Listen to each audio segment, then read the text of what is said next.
Ayan, magandang araw po muli mga sir, mga boss, mga master at mga karefik, mga ka-freon at lahat ng involved sa refrigeration. So ito tayo ngayon, start tayo ngayon maglinis mga boss at makapal yung ating makapal yung lumot ng ating isang area dito sa station ng refrigeration ay medyo makapal yung lumot. So muna tayo linis at mahirap na yung hindi natin linisan to kasi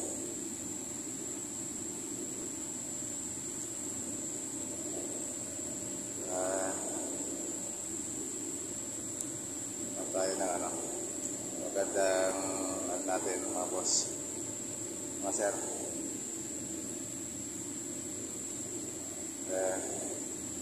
Medyo malaki-laki ng abutan tayo dito nito maghapon at ito yung magiging natin ngayon maghapon natin ito magtitirahin mga boss. At yan, so sa ngayon mga sir, lilinis muna tayo ng ating area. So medyo makapal na yung dahil tatagulan at init ulan. So yun, nakaroon ng build up ng ng low mode yung ating mga area. So sa ngayon linis muna tayo. So kita nyo yung so nagbabada tayo ng chemicals para yung low mode ay kapatay. So mamaya wala sila natin yan para paano natin yung malinisan natin itong area. So nakaready na yung ating mga palinis. Ito, palinis tayo ng walis. So kailangan natin ng walis para matanggal natin itong mga lambong lomo dito sa area natin para hindi siya delikado sa nag-check tayo, hindi tayo madalas dito. So kailangan talaga maintain itong sa kalinisan para hindi tayo ma-discratch mga boss. Kailangan talaga although nakikita nyo ako solo lang ako ngayon kasi yung ibang team natin dahil nga sa kakulangan ng tao, mga technician. So hiwa-hiwalay kami ngayon yung aking ibang mga team baklasan. So nandun naman sila sa ibang area sa loob ng manufacturing area namin. So hiwa-hiwalay kami, kaya nakikita nyo mas lagi ako mag-isang mag-video kasi pagka nabigyan ko na sila ng gagawin nila saka yung ibang mga area na concern ng aming mga ibang department. So tatakbo na sila doon. So kanya-kanya kami ng area para ma-accommodate namin yung ibang mga trabaho na wala kami maiwanan. So ganun ang sitwasyon namin mga boss, mga sir. May instances na magkakasama kami, mas madalas kanya-kanya kami kasi sa laki ng area namin. So pag sama-sama kami hindi namin ma-accommodate yung ibang ma-accommodate yung ibang area at may maiwanan kaming trabaho na hindi magagawa. So malaking sa amin yung pag gano'n ang mangyari at pag maraming trabaho, so mag-accumulate sa susunod na mga araw yung gagawin. Kaya kailangan hiwa-hiwalay kami hanggat kaya namin yung gagawin para kinabukasan panibagong hamon na naman ang kakaharapin namin. So yung trabaho, although minsan nagkakaroon talaga ng accumulation ng trabaho, hindi minsan may iwasan lalo pag mahirap yung gagawin. So doon kami magkakasama, so nagsasama-sama kami pag especially kung malaki yung trabaho. Pag mga ganito lang, linis-linis lang, saka ibang sa area na hindi naman masyado mabigat, so hiwa-hiwalay kami para yung trabaho ma-accommodate namin para hindi kami magkaroon ng backlog.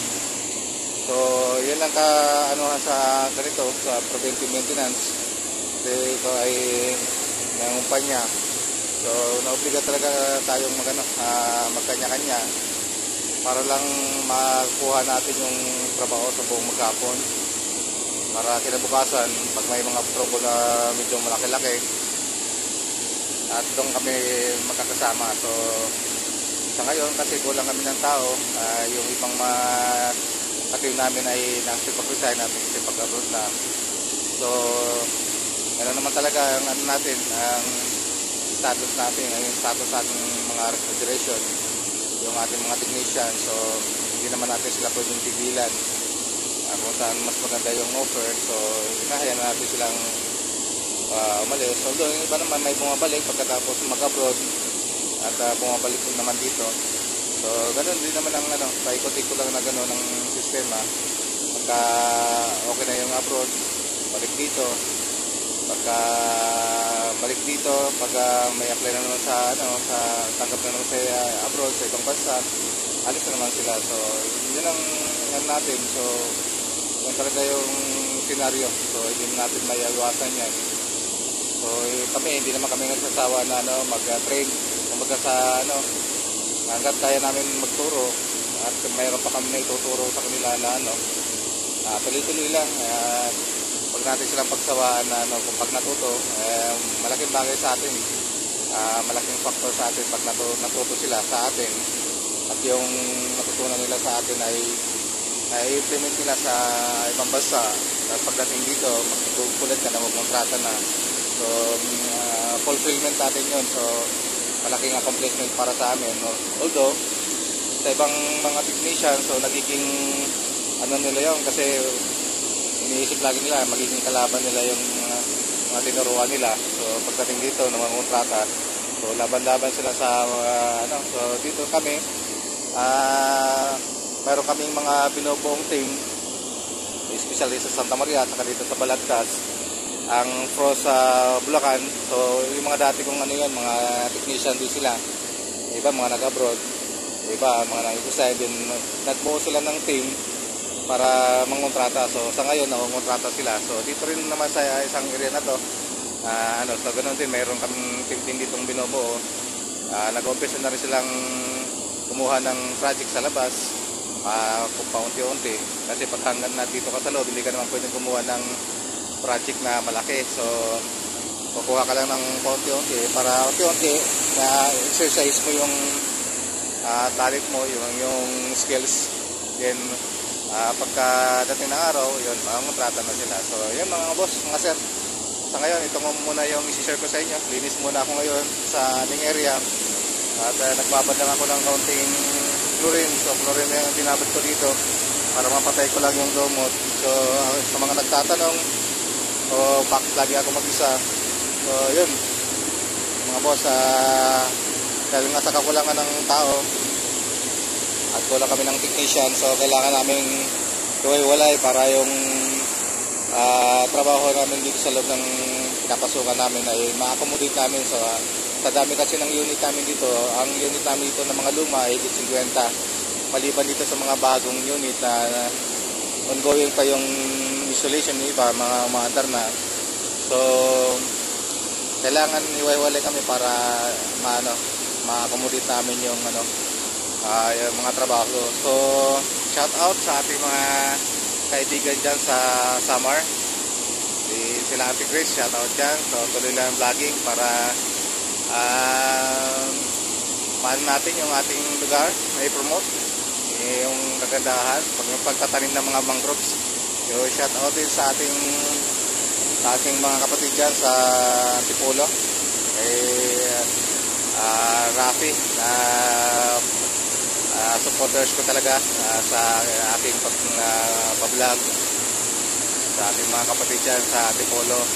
So shout out sa inyo at shout out din sa ating mga kasama dyan sa Bicol na sumusuporta din naman sa atin sa Dain, yung dati naming planta dyan. So kumusta kayo dyan?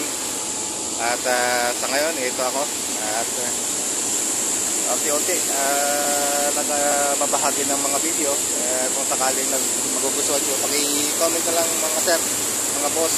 At paki-share na rin po kung sakaling magustuhan nyo, di-share na rin po natin para sa iba, para at least sila maka-ano din sa ating makaabot sa kanila yung ating mga video. So hanggang dito po muna mga sir. So tutuloy ko muna yung aking paglilinis dahil nga mag-isa ako, so walang magre-video. So hanggang dito po muna at maraming salamat.